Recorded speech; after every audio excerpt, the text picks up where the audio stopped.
હવે આપણે સંખ્યા પરિચયમાં આગળ જોઈશું સંખ્યાઓને ચડતા અને ઉતરતા ક્રમમાં ગોઠવવાની. ઉતરતો ક્રમ એટલે નાની સંખ્યાથી મોટી સંખ્યા તરફ જવાનું અને ચડતો ક્રમ એટલે નાની સંખ્યાથી મોટી સંખ્યા તરફ જવાનું અને ઉતરતો ક્રમ એટલે મોટી સંખ્યાથી નાની સંખ્યા તરફ જવાનું. અહીંયા સંખ્યાઓ આપેલી છે 847, 9754, 874 અને 9574. સૌથી નાની સંખ્યા શોધવાની છે તો આપણે આગળ જોયેલું તેમ અહીંયા 3 અંકોની બે સંખ્યા આપેલી છે. તો આપણે સૌપ્રથમ 100 ના અંકોની સરખામણી કરીશું. બેઉમાં 8 જ છે. હવે દશકના અંકોની સરખામણી કરીશું. આમાં 4 છે અને આમાં 7 છે. 4 નાનો છે એટલે સૌથી નાની સંખ્યા છે 847. એનાથી મોટી સંખ્યા છે 874. હવે 4 અંકોની સંખ્યા, તો 4 અંકોની સંખ્યા પણ 2 છે. એમાં હજારના સ્થાનની સરખામણી કરીએ તો બેઉમાં 9 છે. આમાં 7 છે અને આમાં 5 છે. 5 નાનો છે 100 ના સ્થાનમાં, માટે નાની સંખ્યા છે 9574 અને મોટી સંખ્યા છે 9754. અહીંયા તમે જોઈ શકો છો કે સંખ્યા ચડતા ક્રમમાં એટલે કે નાનેથી ઉપર મોટી સંખ્યા તરફ જાય છે. આ થયો ચડતો ક્રમ. હવે આપણે જોઈશું ઉતરતો ક્રમ. ઉતરતા ક્રમમાં સંખ્યા મોટી સંખ્યાથી નાની સંખ્યા તરફ જશે. તો સૌથી મોટી સંખ્યા છે 9754, 9574, 874 અને 847. આ આપણને મળે છે ઉતરતો ક્રમ, કે જેમાં સંખ્યા નાની મોટી સંખ્યા પહેલા આવે છે અને ક્રમશઃ નાની થતી જાય છે. હવે આમાં આપણે ચડતો અને ઉતરતો ક્રમ જોઈશું. 9801, 25751, 36501 અને 38802.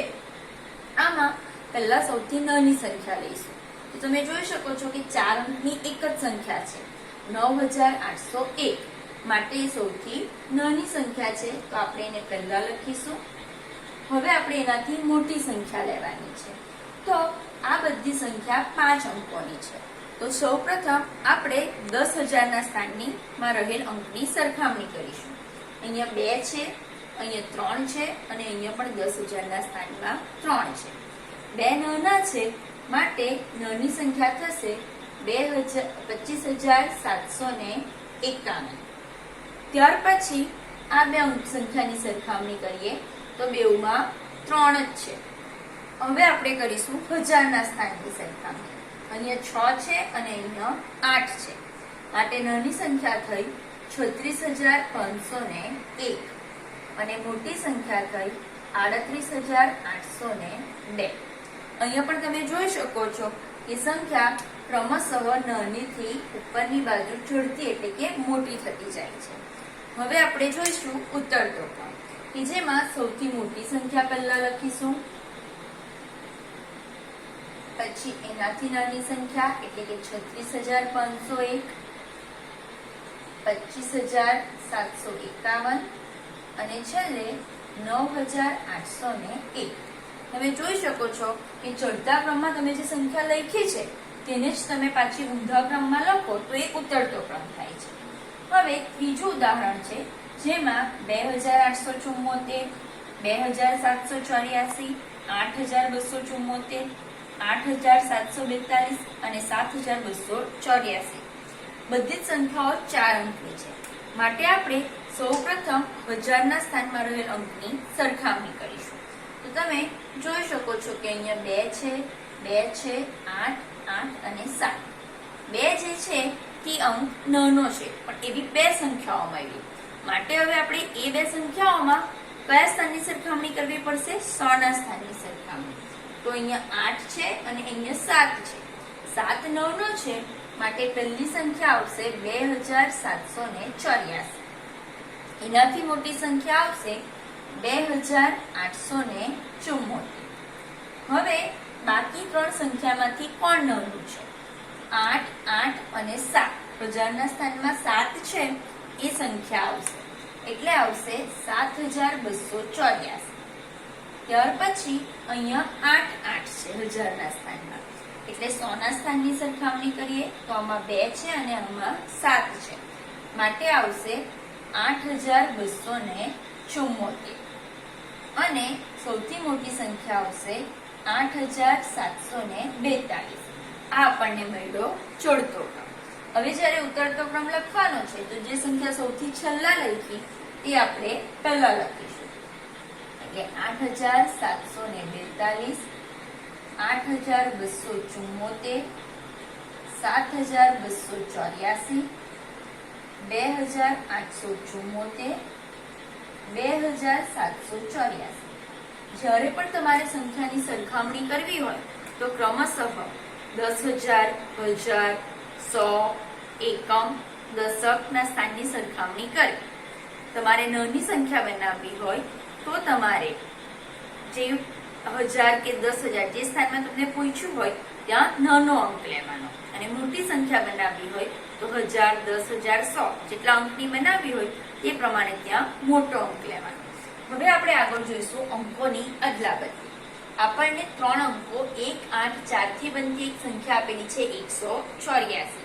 જો આપણે આમાં અંકોની અદલાબદલી કરી નાખીએ, એટલે કે જે સંખ્યા દશકના સ્થાન પર છે તેને આપણે ધારો કે એકમ 100 ના સ્થાન પર લઈ લઈએ, 100 ના સ્થાન પર છે તેને આપણે એકમના સ્થાન પર લઈ લઈએ, એકમના સ્થાન પર છે તેને દશકના સ્થાન પર લઈ લઈએ, તો આપણને એક નવી સંખ્યા મળે છે 841. એ સંખ્યા આપેલ સંખ્યા કરતા કેવી સંખ્યા મળી છે? તમને મોટી સંખ્યા મળી છે, બરાબર. હવે આ જ અંકોની સંખ્યાની અદલાબદલી કરીને તમારે આ સંખ્યા કરતા નાની સંખ્યા બનાવવાની છે. તો નાની સંખ્યા બનાવવા માટે શું કરીશું કે નાનો અંક રાખીશું આપણે પહેલા. તો 1 100 ના સ્થાન પર જ છે એટલે આપણે 100 ના સ્થાન પર 1 જ રાખીશું. હવે આપણે જે દશક અને એકમના અંકો છે એની અદલાબદલી કરીશું. એટલે પહેલા આપણે લખીશું 4 લખો અને પછી લખીશું 8. તો જ્યારે દશકના સ્થાન પર 4 આવ્યો તો એ સંખ્યા થઈ ગઈ 148. તો એ 184 કરતા કેવી થઈ ગઈ? નાની, બરાબર. આ રીતે જ્યારે પણ અંકોની અદલાબદલી કરવામાં આવે છે ત્યારે ક્યાં તો એના કરતા નાની સંખ્યા પણ બની શકે છે અને એના કરતા મોટી સંખ્યા પણ બની શકે છે. હવે આપણે આગળનો મુદ્દો જોઈશું 10,000 નો પરિચય. એક અંકની સૌથી મોટી સંખ્યા તમને ખબર જ છે કઈ છે? 9. હવે જો આપણે 9 માં 1 ઉમેરીએ તો આપણને મળે છે 9 ને 1 10, જે 2 અંકની સૌથી નાની સંખ્યા છે. જો આપણે એને 10 ના ગુણાંકમાં દર્શાવીએ તો દર્શાવીએ છીએ 10 એકુ 10. એ જ રીતે 2 અંકની સૌથી મોટી સંખ્યા તો તમે જાણો છો કે 99 પછી કોઈ બીજી 2 અંકની સંખ્યા જ નથી, માટે 2 અંકની સૌથી મોટી સંખ્યા છે 99. 99 માં જ્યારે તમે 1 ઉમેરો છો તો તમને મળે છે 100, જે 3 અંકની સૌથી નાની સંખ્યા છે. તેને જો આપણે 10 ના ગુણકમાં લખીશું તો 10 એ 100. એ જ રીતે 3 અંકની સૌથી મોટી સંખ્યા તો એ છે 999. એમાં જ્યારે તમે 1 ઉમેરશો તો તમને મળશે 1000, જે છે 4 અંકની સૌથી નાની સંખ્યા. એને આપણે 10 ના ગુણકમાં દર્શાવશું તો 10 ગુણ્યા 100 તો થશે 1000. 4 અંકની સૌથી મોટી સંખ્યા લખવી હોય તો એ થશે 9999. એમાં જ્યારે આપણે 1 ઉમેરશું તો આપણને મળશે 10,000 અને એને 10 ના ગુણકમાં દર્શાવશું તો 10 ગુણ્યા 1000, માટે એને કહેવાય છે 10,000. હવે અહીંયા તમે જોયું હશે કે જ્યારે તમારે મોટી સંખ્યા દર્શાવવાની છે તો જેટલા અંકની સંખ્યા દર્શાવવાની છે એટલી વાર તમારે શું લખવાના છે? 9. અને જ્યારે તમારે નાની સંખ્યા દર્શાવવાની છે તો તમારે 1 લખવાનો છે અને જેટલા અંકની દર્શાવવાની છે એટલા મીંડા પાછળ ઉમેરવાના છે. જેમ કે 2 અંકની દર્શાવી હતી તો આપણે 1 ની પાછળ 1 મીંડું ઉમેર્યું એટલે 2 અંક થઈ ગયા. 3 અંકની દર્શાવી હોય તો 1 ની પાછળ 2 મીંડા લખવાના. બરાબર. આ રીતે તમને કોઈ ગમે તેટલા અંકની મોટી અને નાની સંખ્યા પૂછે તો તમે તરત એનો જવાબ આપી શકો છો. જેમ કે હું તમને પૂછું કે 7 અંકની મોટામાં મોટી સંખ્યા કઈ, તો તમારે શું યાદ રાખવાનું છે કે મોટી સંખ્યા એટલે મારે 9 લખવાનો છે. કેટલા અંકની મેં પૂછી? 7 અંકની. એટલે તમારે 7 વાર શું લખી દેવાનો છે? 9 લખી દેવાનો છે. તો તમને 7 અંકની મોટામાં મોટી સંખ્યા મળી જાય છે. એ જ રીતે હું તમને પૂછતે કે તમે મને 6 અંકની નાનામાં નાની સંખ્યા કહો, તો તમારે 1 લખી દેવાનો અને 6 અંક બનાવવાના છે. એટલે 1 અંક તો આવી ગયો. હવે પાછળ કેટલા મીંડા મૂકશો? 5 મીંડા. 1 3 4 અને 5. તો તમને 6 અંકની પણ નાનામાં નાની સંખ્યા મળી જશે. સમજ પડી ને દીકરાઓ? 5મા ધોરણમાં તમે 1000 સુધીની સંખ્યાની સ્થાન કિંમતનું સમજ અને તેનું વિસ્તરણ કરતા શીખી જ ગયા છો. આપણે ઉદાહરણ દ્વારા યાદ કરીએ અને આગળ 10,000ની સંખ્યાનું વિસ્તરણ શીખીએ. તો અહીંયા તમે જોઈ શકો છો કે એકમ, દશક, 100 અને 1000.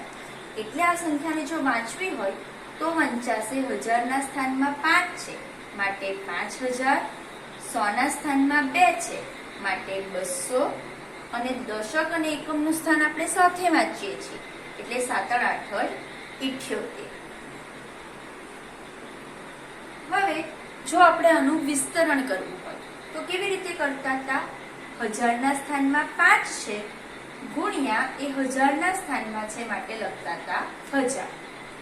2 100ના સ્થાનમાં છે માટે આપણે લખતા હતા વત્તા 2 ગુણ્યા 100 વત્તા 7 દશકના સ્થાનમાં છે માટે આપણે લખતા હતા 7 ગુણ્યા 10 અને 8 એકમના સ્થાનમાં છે માટે 8 ગુણ્યા 1.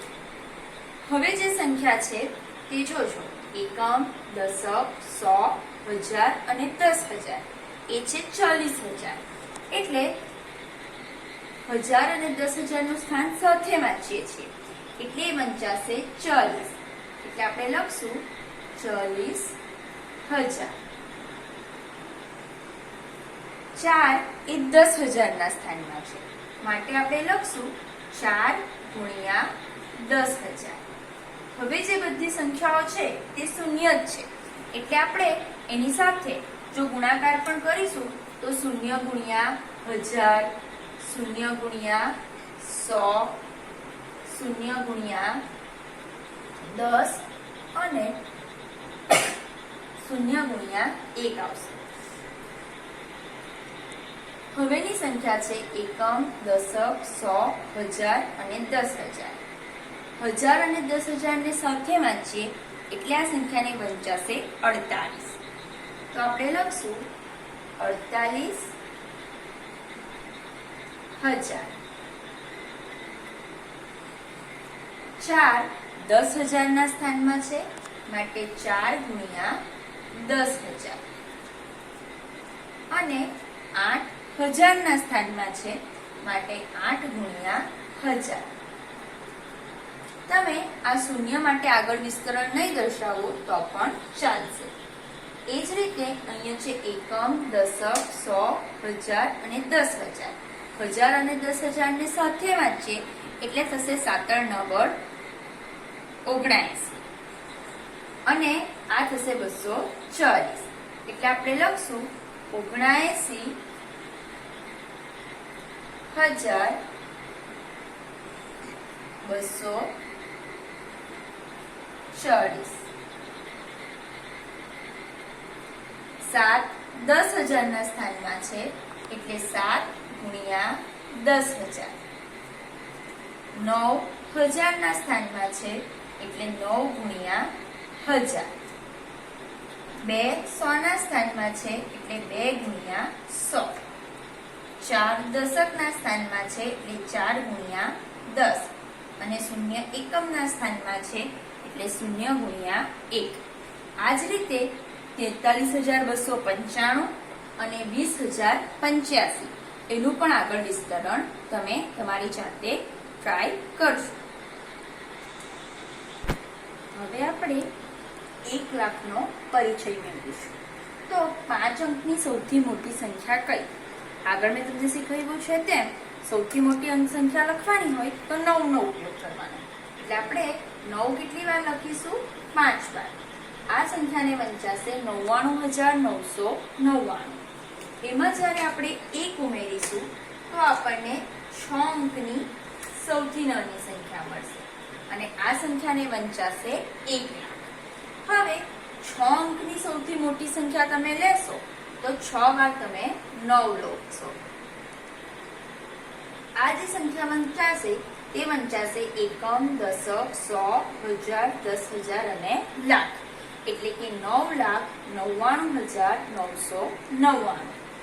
એમાં જ્યારે તમે 1 ઉમેરશો તો તમને મળશે 10 લાખ. 7 અંકની સૌથી નાનામાં નાની સંખ્યા. આ જે સંખ્યાઓ છે એનું જ આપણે વિસ્તરણ કરવાનું છે અને અલ્પવિરામનો ઉપયોગ કરી ભારતીય સંખ્યા લેખન પદ્ધતિમાં કેવી રીતે આપણે એને વાંચીએ છીએ એ શીખવાનું છે. જો આવી રીતે આપણને સંખ્યા આપી હોય તો આપણને વાંચવામાં તકલીફ પડે છે. એટલે આપણે એને એકમ, દશક, 100, 1000, 10,000 અને લાખ એમ કરીને વાંચી શકીએ છીએ. પણ દર વખતે આવી રીતે એકમ, દશક, 100, 1000, 10,000, લાખ, કરોડ વાંચવું અઘરું પડે છે. એ માટે ભારતીય સંખ્યા લેખન પદ્ધતિમાં આપણે શું કરીએ છીએ? તો જો એકમ, દશક અને 100 પહેલા આપણે અલ્પવિરામ મૂકીએ છીએ. તે જ રીતે 1000, 10,000 ની જોડી બનાવીએ છીએ અને આગળ અલ્પવિરામ મૂકીએ છીએ. આ જે અલ્પવિરામ વાળી પદ્ધતિ છે એ છે ભારતીય પદ્ધતિ. તો હવે આપણને વાંચવાનું સરળ પડે છે કે આ શું થયું? લાખના સ્થાનમાં છે. એટલે આપણે સરળતાથી વાંચી શકીએ છીએ કે આ સંખ્યા છે 7,34,000. 100 ના સ્થાનમાં 5 છે એટલે 500. દશક અને એકમ સાથે વાંચીએ છીએ એટલે ચોગડ તગડ 43. આનું જ આપણે વિસ્તરણ કરવું હોય તો 7 લાખના સ્થાનમાં છે માટે 7 ગુણ્યા લાખ લખીશું. હવે કોઈ છોકરાને લખવામાં કોઈ વખત ભૂલ થાય તો એના માટેની એક રીત છે કે એને 7 લખ્યા ગુણ્યા 1 લખવાનું અને પછી કેટલી સંખ્યા બાકી રહી કેટલા મીંડા મૂકી દેવાના. તો 1, 2, 3, 4 અને 5. તો 5 મીંડા મૂકી દીધા. ત્યાર પછી છે 3. તો 3 લખવાનું, 1 લખવાનું. અહીંયા 5 મીંડા મૂકેલા એટલે દર વખતે મીંડા ઉતરતા ક્રમમાં જશે. આ લાખ હતા, હવે આવશે 10,000 એટલે કેટલા મીંડા આવશે? 4 મીંડા આવશે. ત્યાર પછી 4,000 ના સ્થાનમાં છે એટલે 4 ગુણ્યા 1000. 5 100 ના સ્થાનમાં છે એટલે 5 ગુણ્યા 100. 4 દશક ના સ્થાનમાં છે એટલે 4 ગુણ્યા 10 અને 3 એકમ ના સ્થાનમાં છે એટલે 3 ગુણ્યા 1. હવે આ સંખ્યા છે. આવી રીતે આપી હોય તો આપણને વાંચવામાં તકલીફ પડે. એટલે આપણે ભારતીય સંખ્યા લેખન પદ્ધતિનો ઉપયોગ કરીશું. તો એકમ, દશક, 100 અલ્પવિરામ, 1000, 10,000 ની જોડી અલ્પવિરામ, લાખ, 10 લાખની જોડી અલ્પવિરામ અને કરોડ. એટલે આ સંખ્યા વંચાશે કરોડના સ્થાનમાં 2 છે માટે આપણે લખીશું 2 કરોડ. 10 લાખ અને લાખને સાથે લખીશું એટલે 5 7 57 લાખ. રગડ ચગડ 34 હજારના સ્થાનમાં છે એને સાથે લખીશું એટલે 34,000. 100 ના સ્થાનમાં 5 છે માટે 500 અને દશક એકમ સાથે લખીશું એટલે પાછું 43. હવે જ્યારે આનું વિસ્તરણ કરીશું તો પહેલા આપણે લખીશું 2. હવે કરોડ લખવામાં ભૂલ પડે ઘણીવાર કે કેટલા મીંડા આવે શું આપણને યાદ નહીં રહે. તો આપણે શું કરવાનું? 1 લખવાનું અને 2 પછી જેટલી સંખ્યા છે એટલા મીંડા પાડવાના. તો 1, 2, 3, 4, 5, 6 અને 7 છે એટલે આપણે 7 મીંડા પાડીશું.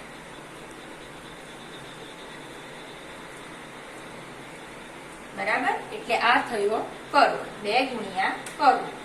હવે આપણે લખીશું 5. 5 પછી પાછા 1 લખી દેશું. હવે 5 પછીની સંખ્યા ગણશું. તો 1, 2, 3, 4, 5, 6. એટલે કેટલા મીંડા પાડીશું? 6 મીંડા. આ આપણને મળ્યા 10 લાખ. હવે 7 લખીશું. 1. કેટલી સંખ્યા છે એના પછી? 1, 2, 3, 4 અને 5. એટલે 5 મીંડા પાડીશું. આ આપણને મળ્યા લાખ. હવે 3 લખીશું ગુણ્યા 1. કેટલી સંખ્યા છે? 1, 2, 3, 4. એટલે 4 મીંડા પાડીશું. આ આપણને મળ્યા 10,000. હવે 4 છે તો 4 લખીશું ગુણ્યા 1. પાછળ કેટલી સંખ્યા છે? 3. એટલે 3 મીંડા પાડીશું. આ આપણને મળ્યા 1000. હવે લખીશું 5 ગુણ્યા 1. કેટલી સંખ્યા છે? 2. એટલે 2 મીંડા પાડીશું. 100 મળ્યા. એ જ રીતે 4 ગુણ્યા 1. એક સંખ્યા છે એટલે 1 0 દશકનું સ્થાન. 3 ગુણ્યા 1. આની પાછળ કોઈ સંખ્યા જ નથી એટલે 3 ગુણ્યા 1 એકમનું સ્થાન. હજુ પણ જો તમને આ રીતે વિસ્તરણમાં ભૂલ પડતી હોય તો તમે જોઈ શકો છો કે તમારે પહેલી વાર સંખ્યા ગણી લેવાની કે 7 પછી 1, 2, 3, 4 અને 5 હતી એટલે આપણે 5 મીંડા મૂક્યા. પછી જો કે દરેક વખતે મીંડા ઘટે છે. અહીંયા 5 હતા, અહીંયા કેટલા મીંડા થયા? 4. અહીંયા કેટલા મીંડા થયા? 3. અહીંયા 2, અહીંયા 1 અને પછી કોઈ પણ મીંડું રહેતું નથી, 1 આવી જાય છે.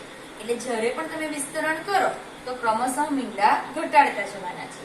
એ જ તમે આ ઉદાહરણમાં જો કરોડ છે તો કેટલા મીંડા આવ્યા? 1, 2, 3, 4, 5, 6 અને 7 મીંડા આવ્યા.